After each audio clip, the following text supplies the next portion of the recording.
Once upon a time, there was a land that was happy and prosperous. It had a great education system, safe streets, and jobs for everyone. There were a few poor people and a few rich people. Most were in the middle. The people of this land paid for their good life by investing in their future together. They called this paying taxes. Everyone paid what they could afford. The poor people paid a little, the people in the middle paid a middling amount, and the rich people, 1% of everyone, paid more than the others. Just about everyone thought that this was best.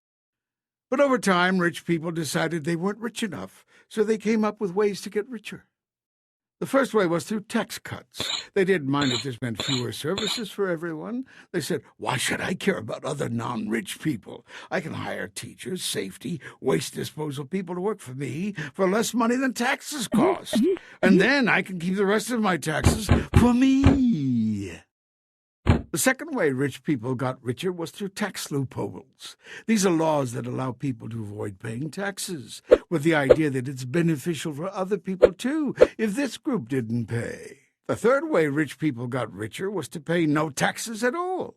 This is called tax evasion. Of course, if all the people did this, everything would fall apart. But rich people and giant companies they owned figured no one would notice. This is illegal, but many did it anyway. And so it went.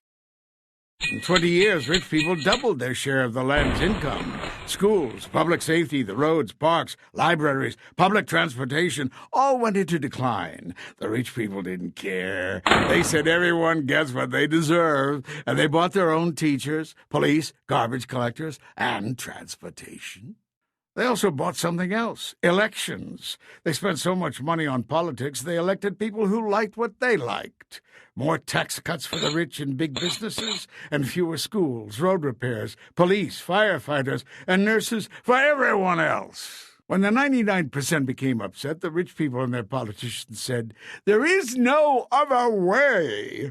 They repeated this so often many people believed them. Meanwhile, instead of investing in things that most people could use, and instead of providing jobs that paid people well like they used to, rich people found they could make more money on Wall Street. Wall Street is a place where money makes money. Here the 1% made money so fast that they devoted more and more money to it. They took some of that money and sent it far away, where workers had no rights, to produce things that workers used to produce here. When ordinary people wondered why rich people needed so much money, the 1% said, "Don't worry. This is good for you, too, because it will trickle down from us to you. Someday you'll be rich, and then the rules we made for us will be your rules, too."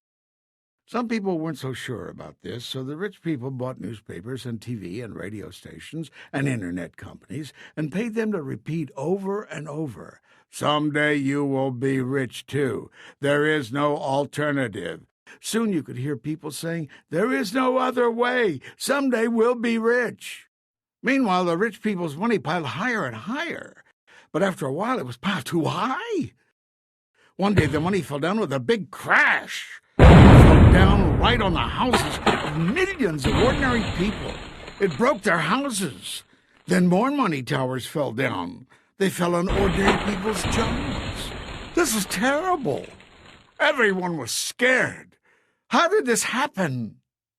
The government said, "We have to fix this." They were so used to rich people being rich, they immediately started printing money and giving it to rich people. But they didn't give any to the ordinary people whose houses and jobs were broken by the crash. Those people said, "You gave the rich people money to replace their money that got lost in the crash. Why aren't you giving us any to fix our houses and our jobs? They got broken in the crash too." The government had no answer. Now the people got mad. Since they weren't sure who to be madder at, the government or rich people, they got mad at both. Rich people got worried. They thought, if the people get mad enough at us, they might take some of our money. This really upset the rich people, because they loved their money more than anything in the whole world. So they devised a plan. They called it, "Look over there." Whenever people said, "How come you rich people are getting richer while all the rest of us are losing our houses, our jobs, and our schools?" the rich people pointed at someone else and said, "Look over there." First they pointed at the people whose houses were broken and said, "Look over there. Poor people caused the crash. They built their houses in the wrong place. they hadn't done that, the money wouldn't have fallen on them. But most people didn't believe them. So the rich people pointed at someone else this time, teachers. They said, look over there. Teachers have jobs and you don't. No one can ever fire them. And lots of teachers are bad. The schools are failing. Teachers are the reason. Bad teachers. Bad teachers. Most people didn't believe this. They remembered the problem was the crash, not bad teachers. The rich people realized it might be safer for them if someone else pointed their fingers. So they took some of their money, and even though it was just a little bit of their money, it was a lot of money since they had so much. They helped more people get elected. These politicians pointed their fingers at police, firefighters, librarians, and other public employees. They said, look over there! These people are greedy. They have jobs and you don't. You don't have retirement plans and they do. They caused the crash. Some people thought this might be true. They knew someone or something had caused the money to fall. Maybe it was the firefighters. But others remembered that firefighters helped them when their houses were on fire. They also remembered it was the 1% who built the money towers that crashed on their houses and jobs. Some people even remembered those towers of money had replaced factories and jobs that people used to have. And those jobs used to have retirement plans, too. And the ordinary people remembered that the teachers and firefighters lived in their neighborhoods and shopped in the same stores and didn't seem to be the problem at all. The people looked around. They saw too many students in their classrooms. They saw their roads filling with holes. They saw when they needed help, it took longer to arrive. People began to say, maybe rich people have too much money now. And maybe our problems have something to do with the 1% not paying their fair share of taxes. And also, maybe rich people should pay the same rate of taxes they used to when our land was prosperous and more people were better off. The rich people heard these things and grew worried. They told their politicians to pass laws to prevent people from organizing, prevent people from voting, prevent people from having retirement plans. But now the people understood the problem. It was rich people who crashed the money onto their houses and jobs.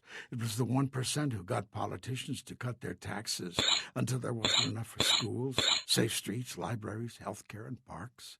And it was rich people blaming everyone but themselves for what had happened. This is where we are now. And we have a question. Is there no alternative? Or can the people of this land do something to live happily ever after?